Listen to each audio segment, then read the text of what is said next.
ഒരു സാധകൻ്റെ അനുഭവത്തിലൂടെ മറ്റ് സാധകരുടെ കൂട്ടായ്മ സഞ്ചരിക്കുമ്പോൾ ഞാൻ അറിഞ്ഞതും കണ്ടെത്തതും എങ്ങനെയാണ് എന്ന പങ്കുവെക്കലിലൂടെ മറ്റൊരു വലിയൊരു ശാസ്ത്ര രഹസ്യത്തിലേക്ക് നമ്മൾ പോവുകയാണ്. ഇങ്ങനെ സത്യത്തിനെ അന്വേഷിക്കുന്ന നമ്മുടെ സ്വാതന്ത്ര്യം അതിന് രണ്ട് വഴിയാൽ ഉണ്ടെന്നുള്ള തിരിച്ചറിവ്. ഒന്ന്, സ്വയം ബോധാവസ്ഥയെ പ്രാപിക്കുക, അല്ലെങ്കിൽ ദർശനങ്ങളിലൂടെ സഞ്ചരിച്ച് ജ്ഞാനമാർഗത്തിനെ അവലംബിച്ച് ബോധാവസ്ഥയിൽ വരിക. ഇവ എപ്പോഴായാലും വന്നെത്തേണ്ടത് സ്വന്തം ബോധാവസ്ഥയിലാണ്. ഞാൻ ബ്രഹ്മമാണ്, ഞാൻ ഈശ്വരത്വമാണ്, അല്ലെങ്കിൽ ആ വസ്തുവിനെ നമ്മളെ മുൻപിൽ വെച്ചുകൊണ്ട് നമ്മുടെ കണക്കിലൊക്കെ ഒരു തിയറി എക്സ്പ്ലെയിൻ ചെയ്യുന്നത് പോലെ നമുക്ക് റിസൾട്ട് മുൻപിൽ അറിയാം. ഉദാഹരണത്തിന് ആഹാരം കഴിക്കുന്നതിന് മുമ്പ് നമുക്കറിയാം ഇത് വിശപ്പ് മാറ്റുന്നതാണ്. ആദ്യമായി ആഹാരം കഴിക്കുന്നതല്ല. ആദ്യമായി ആഹാരം കഴിക്കുമ്പോൾ നമ്മൾ ഭാഷയിലൂടെ അല്ലെങ്കിലും വിശപ്പ് എന്ന അലിഖിതമായ ഒരു നിയമം നമ്മളെ ആഹാരമെന്ന ദ്രവ്യത്തിലേക്ക് പ്രേരിപ്പിക്കുന്നു. ആഹാരം കഴിച്ച് ശീലിച്ചു കഴിഞ്ഞാലോ വിശപ്പ് മാറും എന്ന മുൻവിധിയോടെയാണ് നമ്മൾ ആഹാരം കഴിക്കുന്നത്. അപ്പോൾ നിങ്ങൾക്ക് ആദ്യമായിട്ട് പറയേണ്ടത്, ജ്ഞാനം ആർക്കും കൊടുക്കുന്നില്ല. ജ്ഞാനം കൊടുക്കാൻ പറ്റുന്നതല്ല. നമുക്ക് എല്ലാവർക്കും നമ്മുടെ അറിവുണ്ട്. നമ്മുടെ മുഴുവൻ തത്വശാസ്ത്രങ്ങൾ തന്നെയാണ് പറഞ്ഞത്. ഞാൻ ആരാന്ന് എനിക്കറിയാം, പക്ഷേ നമ്മുടെ വിശുദ്ധപൂർവ്വം ഒന്നിൽ ഉറങ്ങുന്നവരെ ഉണർത്താം, ഉറക്കം നടിക്കുന്നവരെ ഉണർത്താൻ പറ്റുന്നില്ല. അപ്പോൾ നമ്മൾ അന്വേഷിച്ച് പുറപ്പെടുമ്പോൾ മാത്രമാണ് അറിയാവുന്നത്. നമുക്ക് ബോധപൂർവം ഞാൻ ആരെന്നറിയാം. അത് ഒന്നുകിൽ നാം മറന്നു പോകുന്നു, അല്ലെങ്കിൽ നാം അഭിനയിക്കുന്നു. ലീല, മായ എന്ന രണ്ട് വാക്കുകളാണ്. നിങ്ങൾ ജനറലി കേട്ടിരിക്കുന്ന പല വാക്കുകളും സംഭാവന ചെയ്ത ഒരു ശാസ്ത്രത്തിലേക്കാണ് ഞാൻ നിങ്ങളെ കൊണ്ടുപോകുന്നത്. ഈശ്വരൻ്റെ ലീല, ഈശ്വരൻ്റെ മായ എന്ന് കേട്ടിട്ടുണ്ട്. പക്ഷെ ലീലയും മായയും എന്താണെന്ന്, യാ മാ സാ മായ എന്ന നിരുക്തത്തിലേക്ക് പോകാതെ ലീലയും മായയും ഇതാണ്, നമ്മളിൽ തന്നെയുണ്ട്. നമ്മൾ സ്വയം അറിഞ്ഞുകൊണ്ട് നടിക്കുന്ന ഒരു ഭാഗമാണ് ലീല. സ്വയം അറിയാതെ ആടപ്പെടുന്നതാണ് മായ. നമ്മൾ സ്വയം അറിഞ്ഞുകൊണ്ട് നടിക്കുന്നവരാണ്. അതായത് ചില ഭിത്തിയിലൊക്കെ ചില പാടുകളോ അല്ലെ അഴുക്കുകളോ നമ്മളൊന്ന് കൊട്ടിയാൽ ചിലപ്പോൾ പടപടപടാന്നതങ്ങ് ഉരുണ്ട് വീഴും. നമ്മൾ എത്ര വരച്ചാലും പോയില്ല. അതുപോലെ നമ്മുടെ തന്ത്രശാസ്ത്രം ഒന്ന് ഞാൻ പ്രദാനം ചെയ്യുന്ന ശാസ്ത്രത്തിൽ പറയുന്നു, നമ്മളെല്ലാവരും പരാശക്തിയുടെ 64 കലകളിൽ നിന്നുണ്ടായി. പല വീക്ഷണങ്ങളുണ്ട്. അതിലെ ഒരു ചെറിയ ഭാഗം പറയുന്നു, അതിൻ്റെ നമ്മൾ ആ പരാശക്തിയുടെ 5 അംശങ്ങളിൽ നിന്നും ഭൂമിയിൽ ജനിച്ചവരുണ്ട്. പുരാണങ്ങളിൽ ഇത് 84 കോടി ഗർഭപാത്രങ്ങളാണ്. സ്വേദജം, ഉദ്ബീജം, ജരായുജം, അണ്ടജം എന്ന 4 തരം സൃഷ്ടികളിൽ നിന്നുണ്ടായി എന്ന് പറയുന്നില്ലേ? അതും പുരാണങ്ങളുടെ വേർഷനാണ്. നമ്മൾ സൃഷ്ടിയെ വ്യാഖ്യാനിക്കലാണ് ശാസ്ത്രത്തിൻ്റെ ദൗത്യം. സൃഷ്ടിയെ വ്യാഖ്യാനിക്കുക, അവനവനെ വ്യാഖ്യാനിക്കുക, സൃഷ്ടിയും അല്ലെങ്കിൽ ഞാനും തമ്മിലുള്ള പൊരുത്തത്തെ അംഗീകരിക്കുക. ഇത് 3 ദർശനങ്ങളിൽ നടക്കുന്നുള്ളൂ. 4ാമതൊന്നില്ല. ഇന്ന് നമ്മളെന്താ, ഇന്നത്തെ ഭൗതികത്തിൻ്റെ വ്യാഖ്യാനത്തിൽ സൃഷ്ടിയെ വ്യാഖ്യാനിക്കുന്നു, അവനവനെ വ്യാഖ്യാനിക്കുന്നില്ല. അവനവനെ വ്യാഖ്യാനിക്കാതെ തന്നെ സൃഷ്ടിയുമായിട്ട് എങ്ങനെ അതിനെ ചേർക്കാമെന്ന പഠനമാണ്. നമ്മൾ ഒന്നുകൂടെ കടന്നിട്ട് ആദ്യം എന്ത് പഠിച്ചു? അവനവനെ കൂടി പഠിച്ചു, സൃഷ്ടിയും പഠിച്ചു, തമ്മിൽ ചേർക്കുന്നു.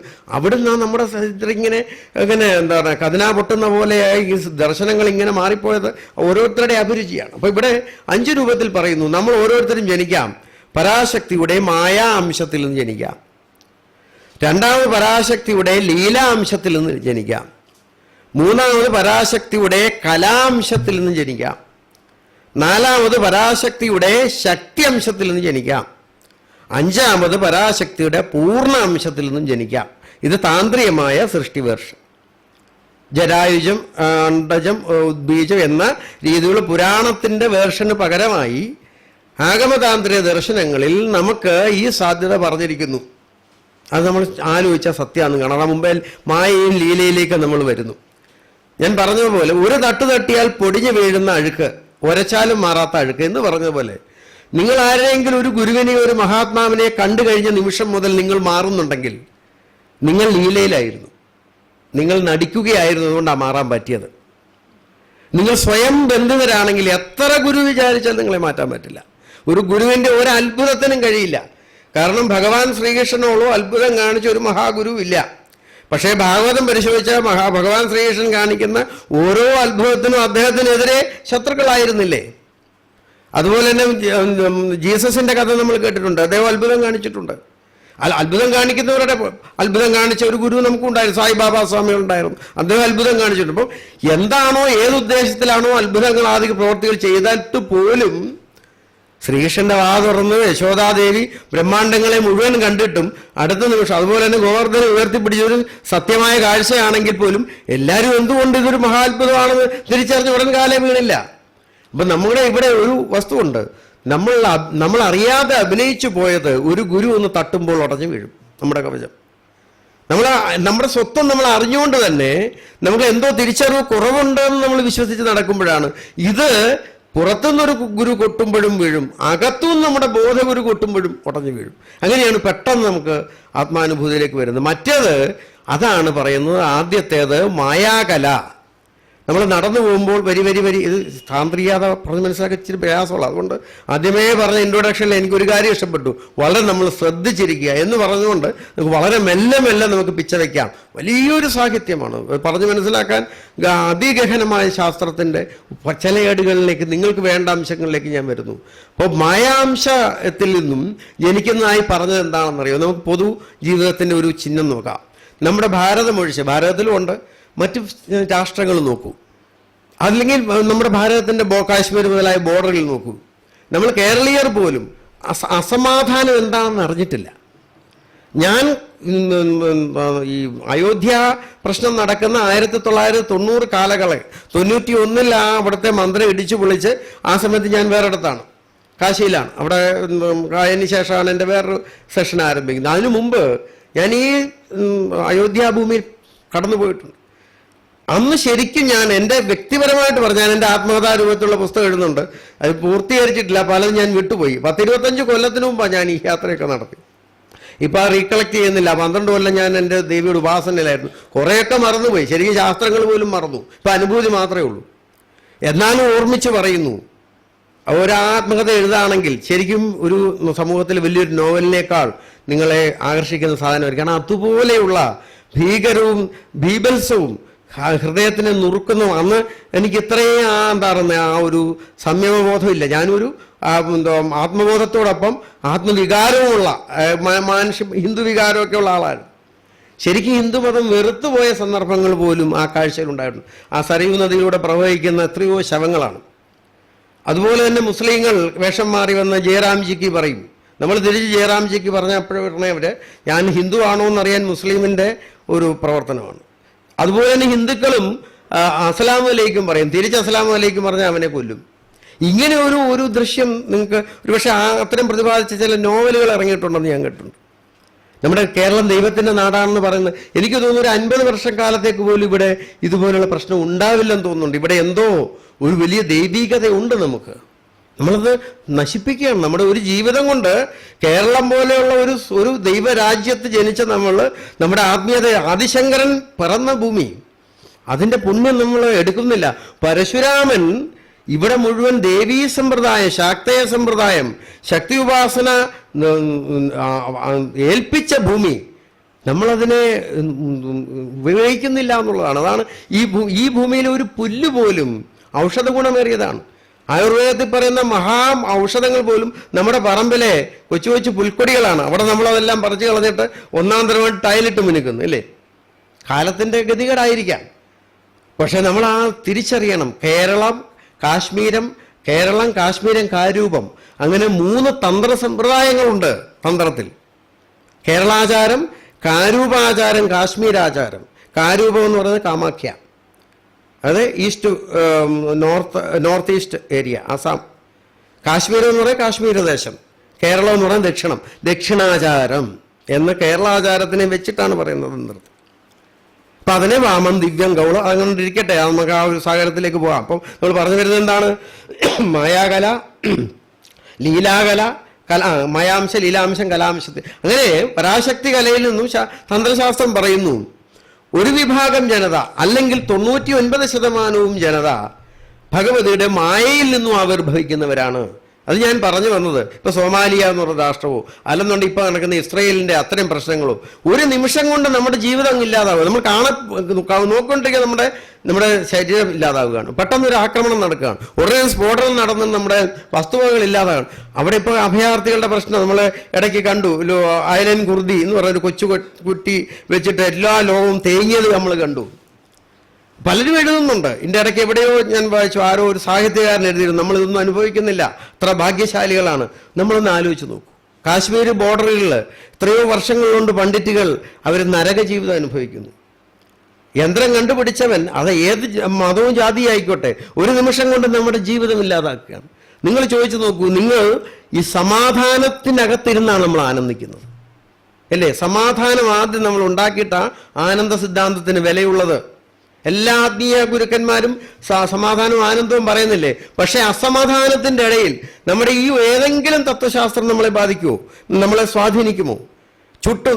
ഒരു കർഫ്യൂ ഉണ്ടാകുമ്പോൾ, ഒരു 144 പ്രഖ്യാപിച്ച ഒരു വർഗീയതകളെ ഉണ്ടാകുമ്പോൾ എത്ര പേർക്ക് നിശ്ചിന്തനായി ധ്യാനിക്കാൻ പറ്റും? അപ്പൊ പ്രായോഗികത കൂടി നമ്മൾ ചില വിട്ടുപോകുന്നു. അപ്പോൾ ഇവിടെ എരിഞ്ഞടങ്ങുന്ന, അതായത് നമ്മൾ നടന്നു പോകുമ്പോൾ വരിവരിയായി നീങ്ങുന്ന ഉറുമ്പുകളെ നമ്മൾ ചവിട്ടി വധിക്കുന്നു. ഈ ഉറുമ്പുകൾക്ക് ഒരു കുടുംബമുണ്ട്, ഒരു ജീവിതമുണ്ട്, ഭാവനയുണ്ട്. നമുക്ക് വികാരങ്ങളില്ല. അതവിടെ ഒരു പ്രകൃതിയുടെ അനിശ്ചിതമായ സംഭവം പോലെ നടക്കുന്നു. ഒരിടത്ത് ഉൽക്ക പതിക്കുന്നു.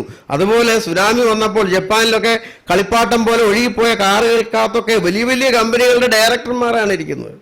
അവരവിടെ നിന്ന് കമ്പനിയുടെ ലാഭവും വിഹിതവും അടുത്ത വികാസമൊക്കെ പ്ലാൻ ചെയ്തുകൊണ്ടിരിക്കുമ്പോൾ ഒരു തിര വന്നിട്ട് അടുത്ത നിമിഷം അവന്റെ ചിന്തയോടുകൂടി അവരുടെ ലോകമില്ലാതാവുകയാണ്. നമുക്ക് അവരുടെ ലോകത്തൊന്നും ഇല്ലാതാകുന്നു, അവരെ സംബന്ധിച്ച് അവരുടെ ലോകം അവർക്കും ഇല്ലാതാകുന്നു. അസന്നിഗ്ധമായ അവസ്ഥ. നമ്മൾ ഈ ഇരിക്കുമ്പോൾ റോഡിൽ കൂടെ നടത്തുമ്പോൾ ഒരു വാഹനത്തിന് നിമിഷമില്ലാതാക്കാൻ വാഹനം ഓടിച്ചുകൊണ്ട് വരുമ്പോൾ ഞാൻ പറയും, വാഹനം എന്നുള്ള ഡെഫിനിഷനെ വാഹനം എന്നാണ്. നമ്മളെ വഹിച്ചുകൊണ്ടും വാഹനം അല്ലേ, ഹനിക്കാനും അത് തയ്യാറാണ്, റെഡിയാണ്. അപ്പൊ ഇങ്ങനെ ഇരിക്കുന്ന സന്ദർഭത്തിൽ അനിശ്ചിതമായ പിന്നെ മറ്റൊരു രഹസ്യം കണ്ടു. എവിടെ വലിയ ബോംബ് പൊട്ടിയാലും ചില രാഷ്ട്രീയക്കാരോ ചില വലിയ സിനിമാ താരങ്ങളെയൊക്കെ നമ്മൾ ആദരവുകളൊക്കെ വിളിച്ചോണ്ട് വന്നാൽ ചില ഇമ്പോർട്ടന്റ് വ്യക്തികൾ രക്ഷപ്പെടുന്നതും കാണാം. ഒരു അത്ഭുതത്തോടെ എനിക്ക് തോന്നിയിട്ടുള്ളതാണ്. നിങ്ങൾ ആലോചിച്ച് ഇതെന്തുകൊണ്ടാണ് അങ്ങനെ സംഭവിക്കുന്നത്? ചിലരെ മാത്രം അവർക്കൊരു പ്രൊട്ടക്ഷൻ, ഒരു കവചം എങ്ങനെ ഉണ്ടായി? അപ്പൊ ഇതിന് ഉത്തരം ഈ കൊച്ചു കൊച്ചു സംശയങ്ങൾ പോലും തന്ത്രത്തിൽ ഉത്തരമുണ്ടെന്നുള്ളതാണ്. അപ്പൊ എനിക്ക് കിട്ടിയ ഉത്തരം ഭഗവതി തന്നെ സ്വയം പ്രഖ്യാപിച്ചിട്ടുണ്ട്. തന്ത്രഗ്രന്ഥം ഏതാണെന്ന് ഓർക്കുന്നില്ല.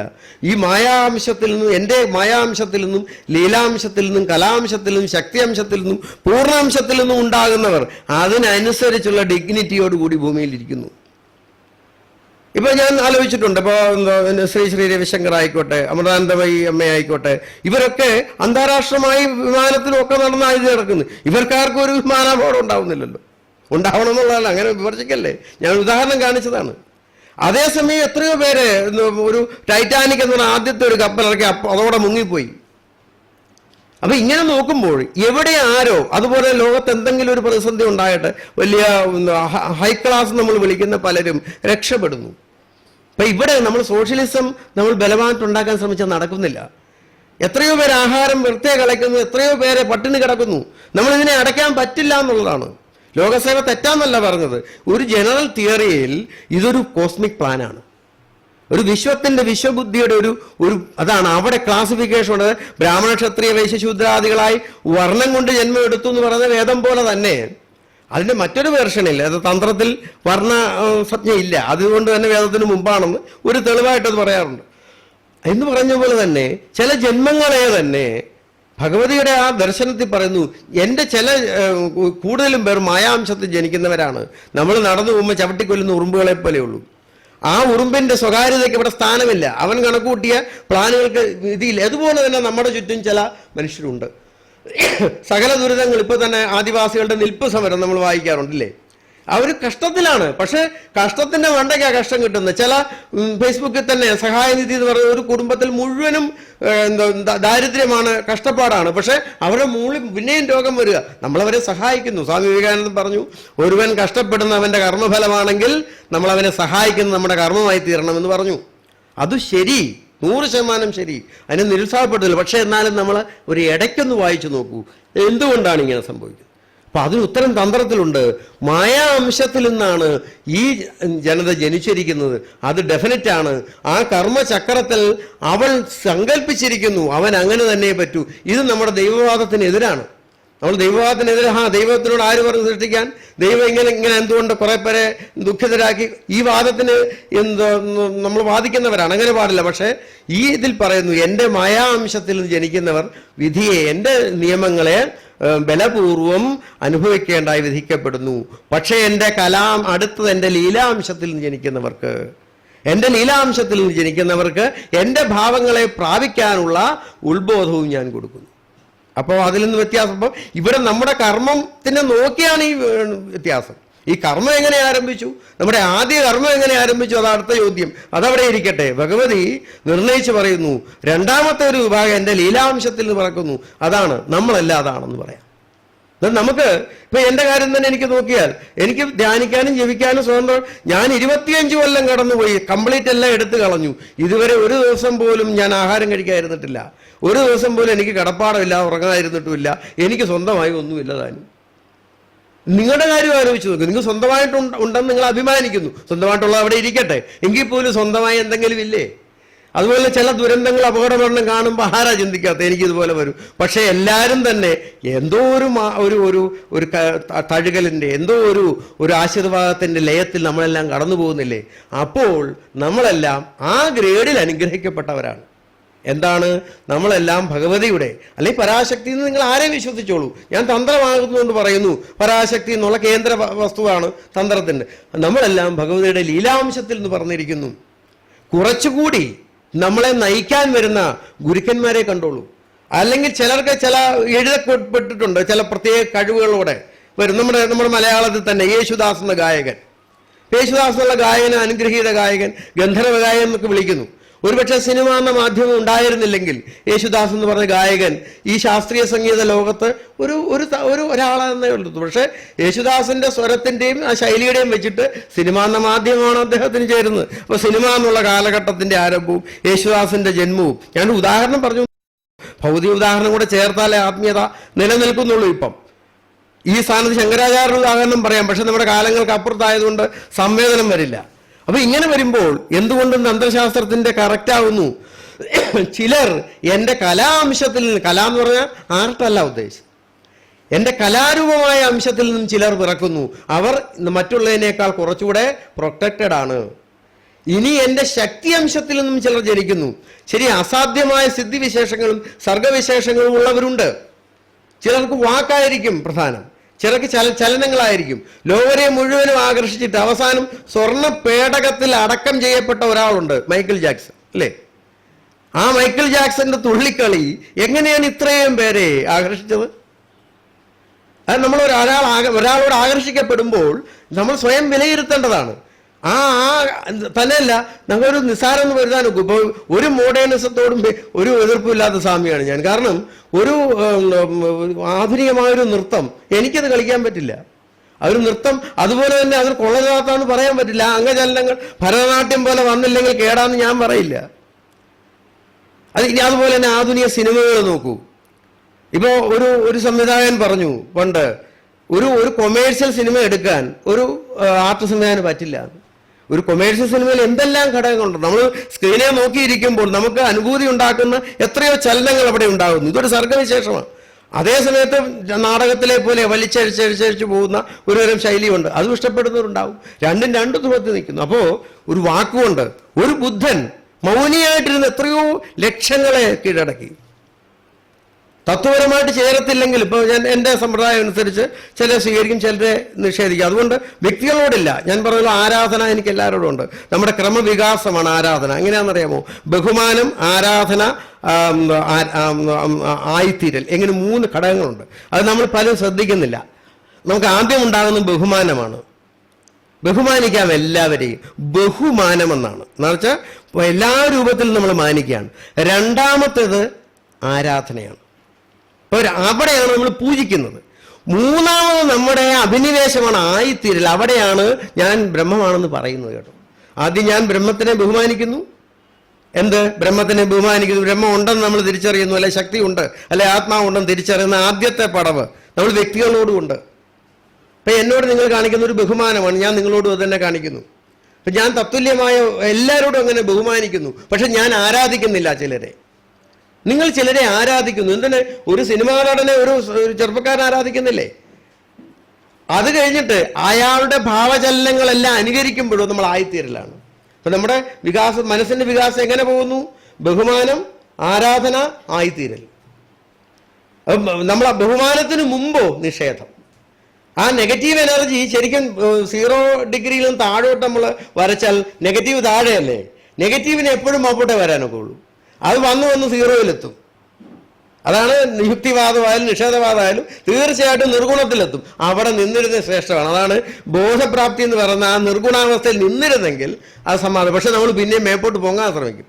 അതാണ് പോസിറ്റീവ്. വിജ്ഞാനം കൂടും. ജ്ഞാനം അവിടെയാണ്, ആ ശൂന്യതയിലാണ് ജ്ഞാനം. ശൂന്യത അല്ലെ ഒന്ന്, ഈ രണ്ടിലൊന്നേ ഉള്ളൂ ജ്ഞാനം. ഞാൻ മുമ്പ് പറഞ്ഞത് വിജ്ഞാനമാണ് ഒത്തിരി. നമ്മൾ പഠിക്കുന്നതോറും വിജ്ഞാനം ഒത്തിരി കൂടുമെന്ന് തോന്നുന്നത് അല്പമാണ്. ഉപ്പുവെള്ളം പോലെ ദാഹം ശമിക്കില്ല. ഒരു ശാസ്ത്രവും പൂർണ്ണമായി പഠിക്കാൻ പറ്റില്ല. എനിക്കും തന്ത്രശാസ്ത്രം മുഴുവൊന്നും അറിയില്ല. പക്ഷെ ജ്ഞാനം 2-ൽ-1 ഉള്ളൂ. ഒന്നുകിൽ 1 അല്ലെങ്കിൽ ശൂന്യം. ശൂന്യത്തിന്റെ ആ ബഹുമുഖത്വം കാണിച്ചു ബുദ്ധൻ, 1ന്റെ ഇത് കാണിച്ചു ശങ്കരൻ. ഇതാണ് ഇവർ തമ്മിലുള്ള വ്യത്യാസം. തമ്മിൽ തർക്കിക്കേണ്ട ആവശ്യമില്ല, രണ്ടും പൂർണ്ണമാണ്. അപ്പൊ നമുക്ക് അതിലേക്ക് വരാം. അപ്പോൾ എന്താണ്? ശൂന്യതയിലേക്ക് എത്തുന്ന ആ ഒരു നെഗറ്റീവിസത്തിൽ നിന്ന് നമ്മൾ ഉയർന്നു വരികയാണ്. അപ്പൊ അങ്ങനെ മേപ്പോട്ട് ഉയർന്നു പോകുന്നു. അപ്പോൾ ചുരുക്കത്തിൽ നമ്മുടെ ലോകത്ത് ഈ വ്യവസ്ഥ ചെയ്തിരിക്കുന്ന ഈ ഗുണത്തിൽ നിന്ന് നമ്മൾ നമ്മുടെ പോസിറ്റീവ്നെസ്, ഒരു പ്രത്യേക നിഷ്ഠയിൽ നമ്മളെ വാർത്തെടുക്കുന്ന നമ്മുടെ ഉള്ളിലെ ഒരു ശക്തിയുണ്ട്. അത് നമ്മുടെ പൂർവ്വരൂപമായിരിക്കും. അതാണ് ശക്തി പ്രസക്തി തന്ത്രത്തിൽ വന്നത്. ഞാൻ എന്നുള്ള ആ ഒരു ചിന്തയിൽ നമ്മളെ ബാധിക്കുന്ന ബുദ്ധി, ചിത്തം, മനസ്സ്, ശരീരം, ഇവയുടെ എല്ലാം ഒരു ഉൾപ്പെരുവിൽ നമ്മൾ അതീന്ദ്രിയമായ ചില വസ്തുക്കൾ നമ്മൾ അറിയാതെ നമ്മുടെ പുറത്തു വരുന്നു. അതാണ് യേശുദാസ് കണ്ടം തുറക്കുമ്പോൾ ഈ രൂപത്തിൽ അദ്ദേഹം കണ്ടത്തിനെ സൃഷ്ടിച്ചിട്ടില്ല. മൈക്കിൾ ജാക്സൺ ചലിക്കുമ്പോൾ ആ ശരീരത്തിനെ മൈക്കിൾ ജാക്സൺ രൂപപ്പെടുത്തിയിട്ടുണ്ടെന്ന് എനിക്ക് തോന്നുന്നില്ല. നമ്മൾ കാണുമ്പോൾ, ഞാനിവിടെ സംസാരിക്കുമ്പോൾ, ഞാൻ എഴുതിക്കൊണ്ട് വന്നതോ അല്ലെങ്കിൽ തയ്യാറെയ്തുകൊണ്ടൊന്നും എനിക്ക് പറയാൻ കഴിയുന്നില്ല. ഞാൻ നിങ്ങളുമായിട്ട് സംസാരിക്കുമ്പോൾ ഏതോ ഒരു അതീന്ദ്രിയ ബോധം എൻ്റെ ഇടയിലേക്ക് പ്രവർത്തിക്കുകയും ഞാൻ പറഞ്ഞു പോവുകയും ചെയ്യാം.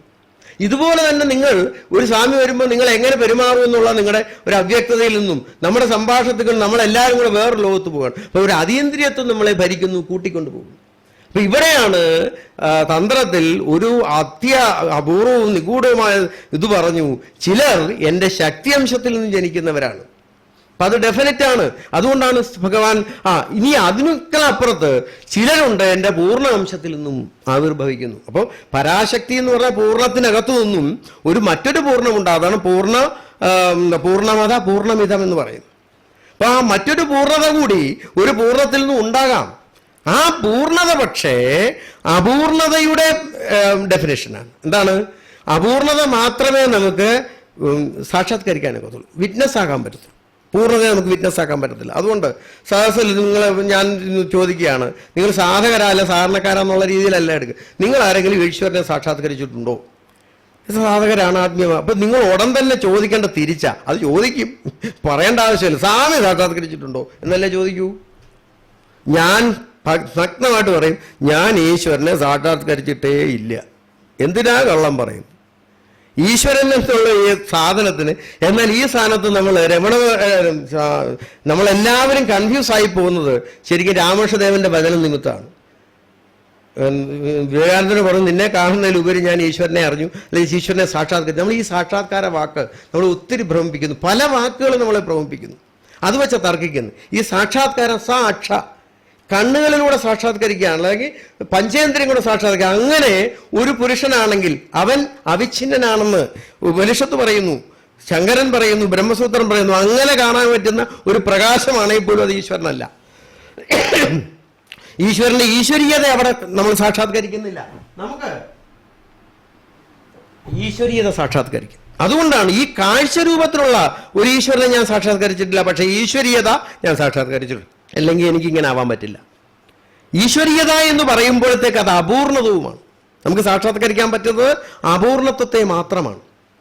അപ്പൊ അപൂർണതയാണ് നമ്മുടെ എല്ലാവരുടെയും സാക്ഷാത്കാരം. നമ്മൾ ഉദ്ദേശിക്കുന്ന മഹാസിദ്ധി പോലും അപൂർണതയാണ്. ഞാനും സിദ്ധികളെ കണ്ടിട്ടുണ്ട്.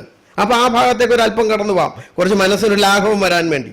ഞാൻ കുംഭമേളയിൽ പങ്കെടുത്ത ഒരു കാലത്ത് 3 കുംഭമേളയിൽ കൂടെ കടന്നു പോകാൻ ഭാഗ്യം കിട്ടിയിരുന്നു. ഞാൻ ഇറങ്ങിയ സമയത്ത് അങ്ങനെയാണ്.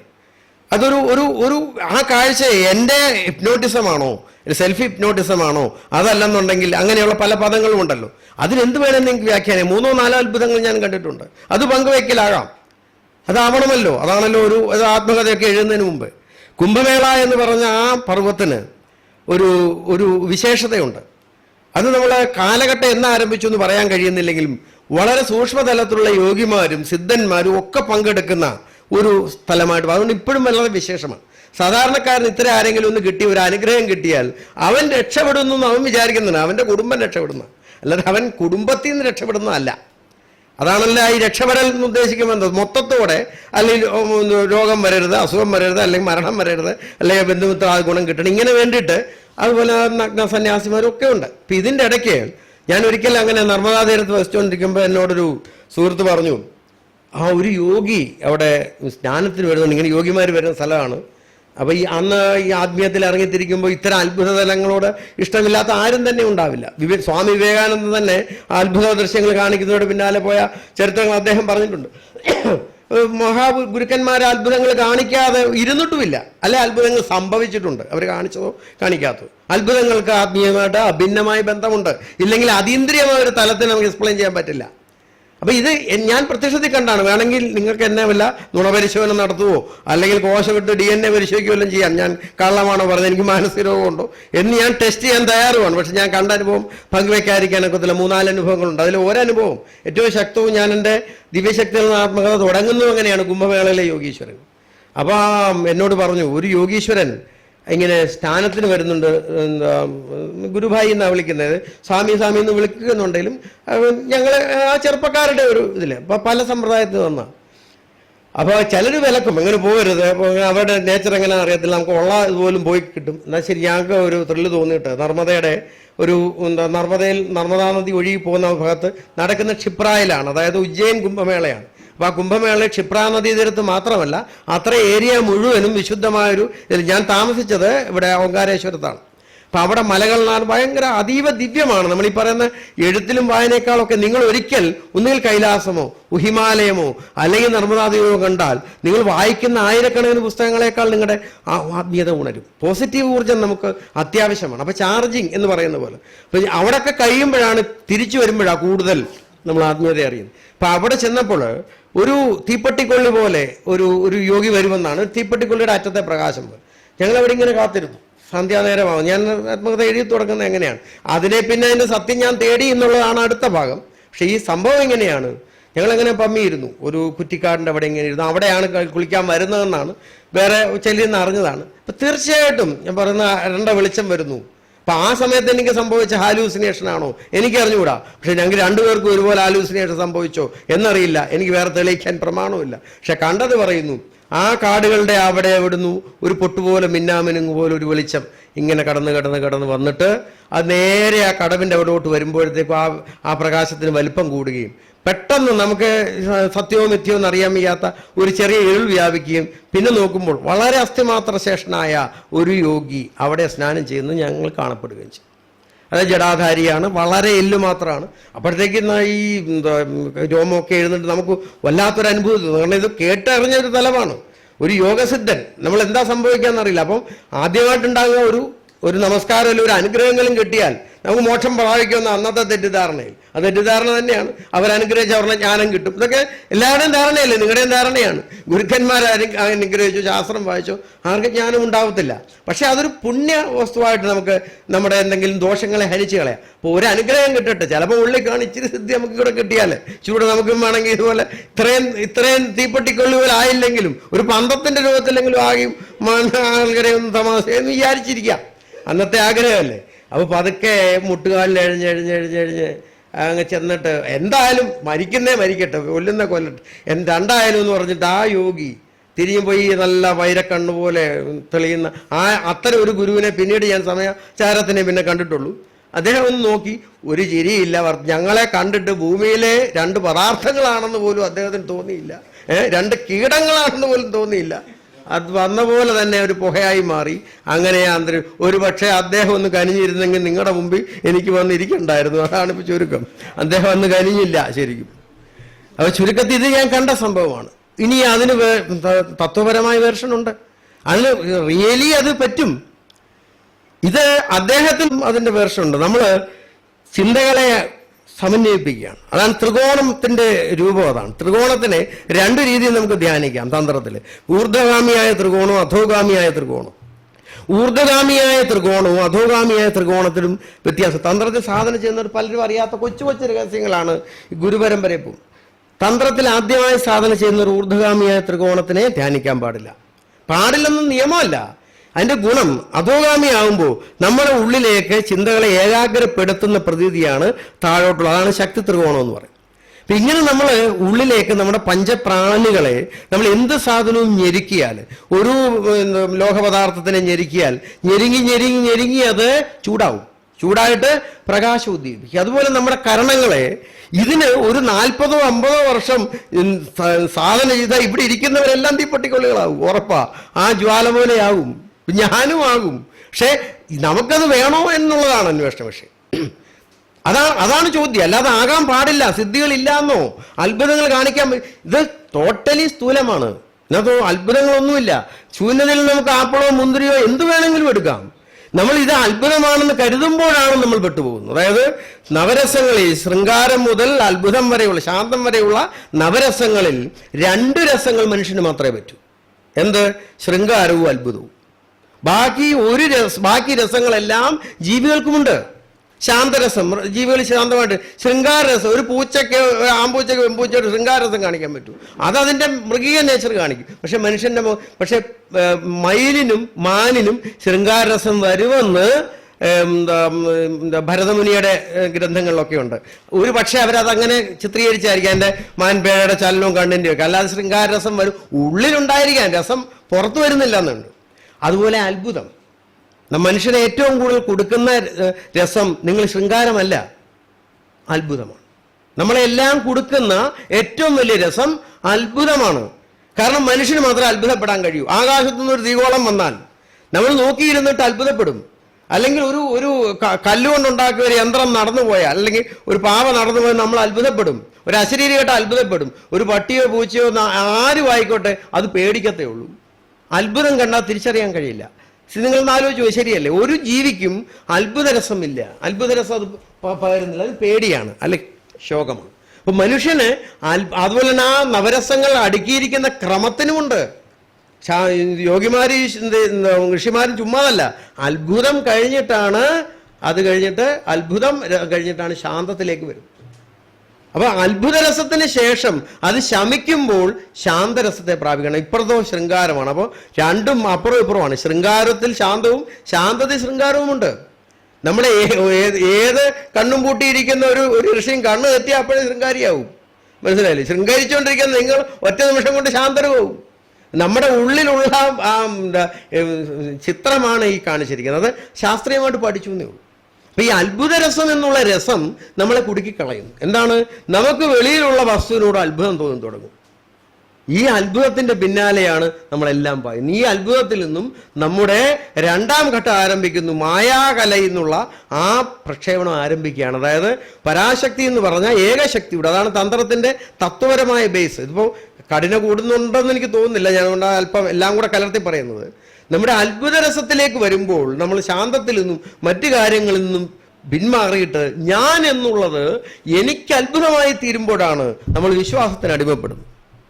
നമ്മുടെ വിശ്വാസങ്ങളുടെ എല്ലാം പ്രശ്നം അതാണ്. നമുക്ക് റോൾ മോഡലായി ഇപ്പോൾ ഒരു ഗുരു പോലും ഉണ്ടെങ്കിൽ, നമ്മളെക്കാൾ ഇപ്പൊ എൻ്റെ വാക്കുകൾ നിങ്ങൾ ശ്രവിച്ചിരിക്കുന്നത് പോലും നിങ്ങൾ അത്ഭുതരസത്തിന് അടിമയായിട്ടാണ്.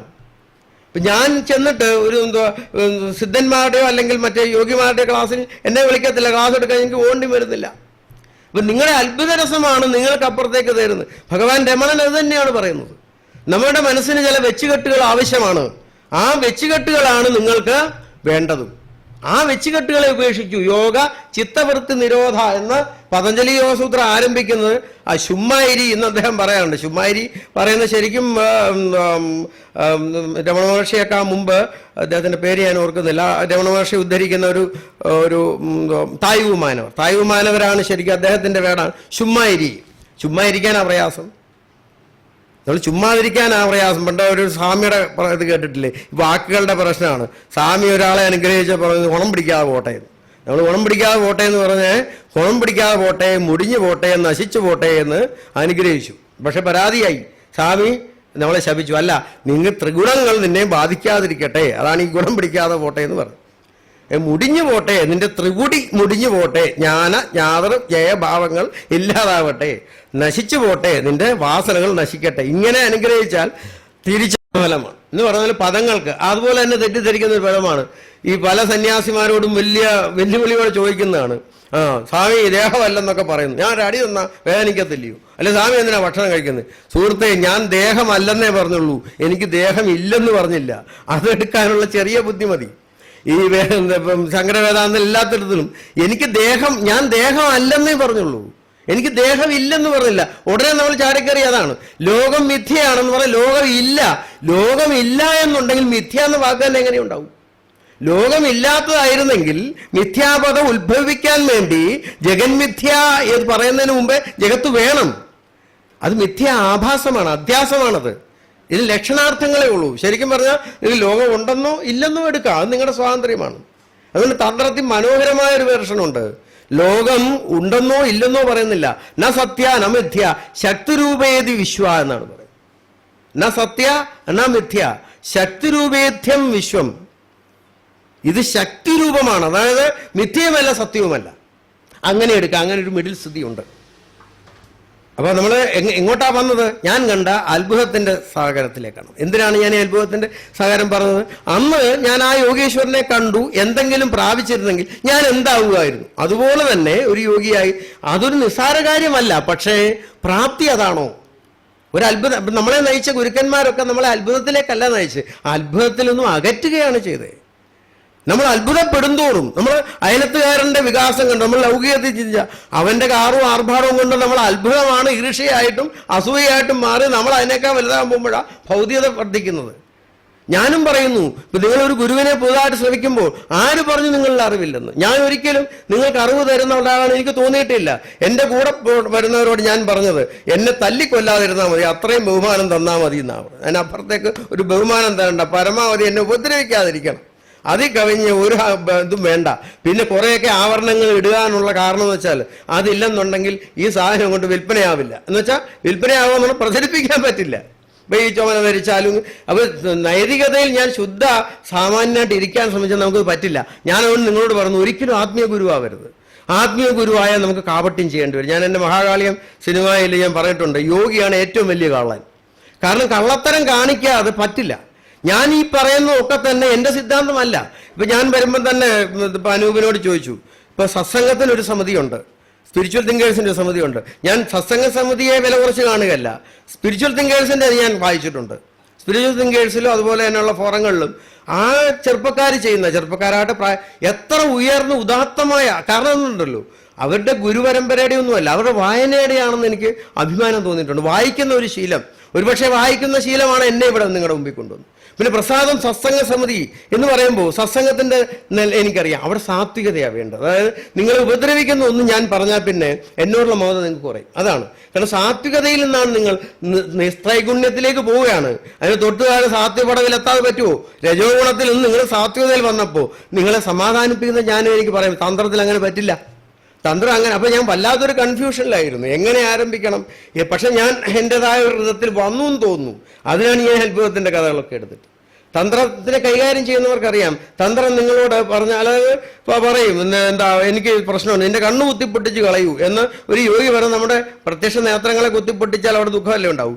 നമ്മുടെ അന്തർ വാസനാദൃഷ്ടിയെ കെടുത്തി കളയുന്ന ഇങ്ങനെയുള്ള. അതുപോലെ തന്നെ തന്ത്രത്തിൽ മദ്യം, മാംസം, അതിൽ പഞ്ചമകാരങ്ങൾ ഇവയൊക്കെ കൊണ്ട് ഈ ചുമലയിട്ടിട്ട് വടക്കൻ കേരളത്തിലെ ശാക്തയം എന്ന് പറഞ്ഞ് സന്യാസി മഠങ്ങളിൽ പോലും എന്നോട് ചെറിയ വിരോധമുള്ളവരുണ്ട്. പല പ്രസ്ഥാനങ്ങൾ, ഹിന്ദുമത സംഘടനകൾ പോലും എന്നോട് വലിയ നമ്പലൊന്നും കാരണം എന്നറിയോ, ഒരു പ്രത്യേക ശാക്തയം ഒരു പുസ്തകം എഴുതി. ശാക്തയം എന്ന് പറയുന്നത് മധ്യമത്തുള്ള പൂജ എന്ന്. ഈ വടക്കൻ കേരളം മുഴുവൻ മധ്യമത്തുള്ള പൂജ, മധ്യത്തുള്ള പൂജ തന്നെയാണ് മധ്യമാംസം. ഞാൻ ഈ 5 ആചാരങ്ങളും പഠിച്ച ആളാണ്. ഇതൊന്നിട്ട് സേവിക്കുന്ന ആളല്ല, സേവിക്കാൻ നിങ്ങളെ സമ്മതിക്കുന്ന ആളുമല്ല. ഞാൻ ശുദ്ധ ഉപാസകനാണ്. അതിലും പ്രേമഭക്തിയാണ് എൻ്റെ ഉപാസന. ഞാൻ എൻ്റെ പരാശക്തിയെ എന്നിലപ്പുറം സ്നേഹിക്കുക, അതിനെ അതിനാണ് കാളി സങ്കല്പത്തിലെ ബലി പോലും ഞാൻ ന്യായീകരിച്ചത്. എനിക്ക് മൃഗബലിയോട് ഇഷ്ടമുണ്ടായിട്ടല്ല. ഞാൻ എൻ്റെ പ്രേമത്താൽ ആമഗ്രനായ എൻ്റെ ശിരസ് കൊടുക്കാൻ തക്കവണ്ണം ഞാൻ അവളെ സ്നേഹിക്കുന്നില്ലെങ്കിൽ നമുക്ക് ബലിയെ ന്യായീകരിക്കാൻ പറ്റില്ല. ആ ദൃഷ്ടിയിൽ ബലി ശരിയാവുന്നു. ഒരു സദസ്സിൽ പശുഹംസയെക്കുറിച്ച് എന്നോട് ചോദിച്ചപ്പോൾ ഞാൻ പറഞ്ഞു, മൃഗങ്ങളെ തല്ലിക്കൊന്ന് അവരുടെ ഇഷ്ടമില്ലാതെ മാംസം കഴിക്കുന്നതിൽ എത്രയോ ഭേദമാണ് ദൈവത്തിനെന്നുള്ള രീതി ബലി കൊടുക്കുന്നത് എന്നാണ് എൻ്റെ വേർഷൻ. കാരണം മാംസഭക്ഷണത്തെ പ്രോത്സാഹിപ്പിക്കാനോ നിരുത്സാഹപ്പെടുത്താൻ തന്നെ. ജീവഹത്യ പാടില്ല, സസ്യാഹാരികളായിത്തീരൂ.